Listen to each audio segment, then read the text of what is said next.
Hello welcome to all. 2026 government ജോലി നേടുവാൻ നിങ്ങൾക്കെല്ലാവർക്കും ആഗ്രഹമുണ്ടോ? എന്നാൽ പഠിക്കാൻ സാഹചര്യമില്ലാത്തവരാണോ? എങ്കിൽ നമുക്ക് അതിനായി പുതിയൊരു പ്ലാൻ തയ്യാറാക്കാം. ഇനി വരുന്ന VFA, ബെവ്കോ, LD എന്നിവയിൽ നമുക്ക് മികച്ച റാങ്ക് സ്വന്തമാക്കാം.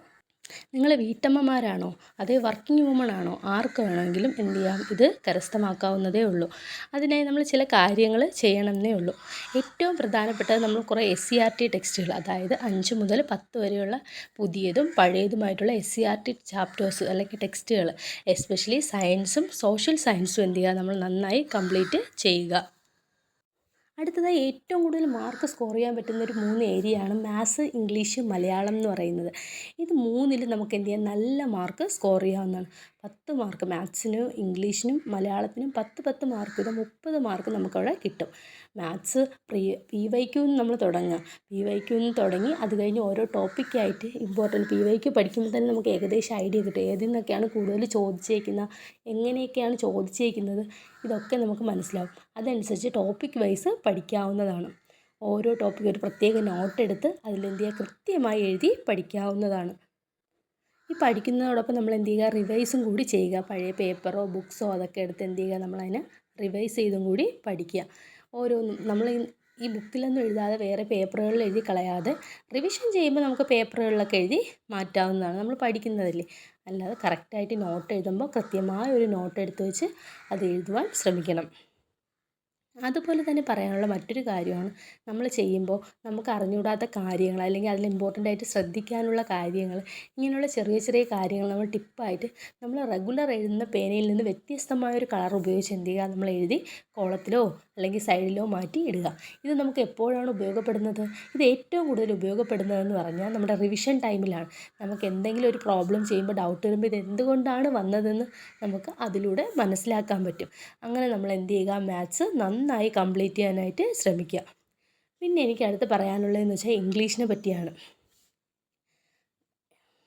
ഇംഗ്ലീഷിനെ പറ്റി പറയുമ്പോഴത്തേക്കും ആദ്യം മലയാളത്തിനെ കുറിച്ച് പറയാം. മലയാളം ഇത് കണക്ക് തന്നെയാണ്. നമുക്ക് യൂട്യൂബിലും അതുപോലെ തന്നെ ടെലഗ്രാമിലും ഒരുപാട് ക്ലാസ്സുകൾ കിട്ടും. ഇതും ഇതുപോലെ ഒരു സെപ്പറേറ്റ് നോട്ട് എടുത്ത് എന്ത് ചെയ്യുക, നമ്മൾ എല്ലാത്തിനും കുറച്ച് അർത്ഥം, കുറച്ച് വിപരീത പദം, അങ്ങനെ കുറച്ച് കാര്യങ്ങൾ എന്ത് ചെയ്യുക, നമ്മൾ ഡെയിലി പഠിച്ച് പോവുക.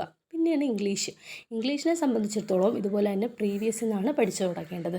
ക്വസ്റ്റ്യൻസ് വായിച്ച് മനസ്സിലാക്കി ഓരോന്നും ഏത് ഏരിയയിൽ നിന്നാണ് എങ്ങനെയാണ് ചോദിച്ചേക്കുന്നതെന്ന് മനസ്സിലാക്കി നമ്മൾ എന്ത് ചെയ്യുക, പഠിക്കുക.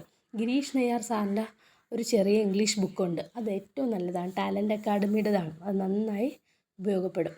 അതുപോലെ തന്നെ യൂട്യൂബിൽ ഒരുപാട് ടിപ്സ് ക്ലാസ്സുകളുണ്ട്.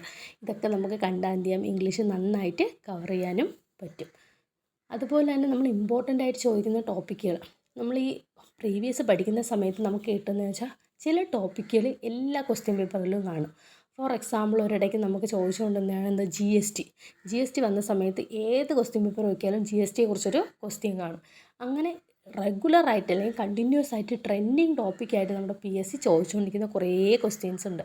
അങ്ങനെയുള്ള ക്വസ്റ്റ്യൻസ് എന്ത് ചെയ്യുക, നമ്മൾ ഇമ്പോർട്ടൻ്റ് ടോപ്പിക്സ് എന്ന് കരുതി ഒരു നോട്ടിലേക്ക് മാറ്റി എഴുതുക. എന്നിട്ട് ഇത് റിവൈസ് ചെയ്യുക. ഇത് നമുക്ക് എന്ത് ചെയ്യുക, കൂടുതൽ അഡീഷണൽ സ്കോർ നമുക്ക് നേടാനായിട്ട് നമ്മളെ സഹായിക്കും. ഇങ്ങനെയുള്ള കണ്ടിന്യൂസ് ആയിട്ട് ചോദിക്കുന്ന ക്വസ്റ്റ്യൻസുകൾ, എപ്പോഴും ചോദിക്കുന്ന കുറേ ക്വസ്റ്റ്യൻസ് ഉണ്ട്. നമുക്ക് എന്തായാലും ആ മാർക്ക് നമുക്ക് നഷ്ടമാവരുത്. അതിനുവേണ്ടി നമ്മൾ എന്ത് ചെയ്യുക, അങ്ങനെയുള്ള കുറേ ക്വസ്റ്റ്യൻസ് നോക്കിയെടുക്കാവുന്നതാണ്. ഒരു 25-35 വയസ്സിനിടയ്ക്കുള്ള ഒരുപാട് കുട്ടികൾ നമുക്ക് ചുറ്റുമുണ്ട്. കല്യാണമൊക്കെ കഴിഞ്ഞ് കുട്ടികളായി പഠിക്കാനൊന്നും കഴിയാതെ, ഒരു ജോലിയൊന്നും സ്വന്തമാക്കാൻ കഴിയാതെ വീട്ടിനുള്ളിൽ അടുക്കളയിലൊക്കെ ആയിപ്പോയിട്ടുള്ള ഒരുപാട് ഫ്രണ്ട്സ് നമുക്ക് ചുറ്റുമുണ്ട്. അപ്പം നമുക്ക് എന്ത് ചെയ്യാം, ഇത് തുടങ്ങാം. 2026 കുറേ ഉണ്ട് എന്ന് ചിന്തിക്കാതെ ഇപ്പോഴേ പഠിച്ചു തുടങ്ങിയാൽ നമുക്ക് എന്ത് ചെയ്യാം, ആ ലക്ഷ്യത്തിൽ നമുക്ക് എത്താനായിട്ട് സാധിക്കും. ഒരു ദിവസം ഞാൻ 10 മണിക്കൂർ പഠിക്കും, 5 മണിക്കൂർ പഠിക്കും, അല്ലെങ്കിൽ നമ്മൾ വീഡിയോസിൽ കാണുമ്പോൾ ഒരു 2 മണിക്കൂർ പഠിച്ചു, ഉറങ്ങാതെ പഠിച്ചു, അതിലൊന്നും ഒരു കാര്യമില്ല. നമുക്ക് ചിലപ്പോൾ ഒരു ദിവസം 5 മിനിറ്റ് ആയിരിക്കും പഠിക്കും. സബ്സ്ക്രൈബ് ചെയ്യുക. താങ്ക്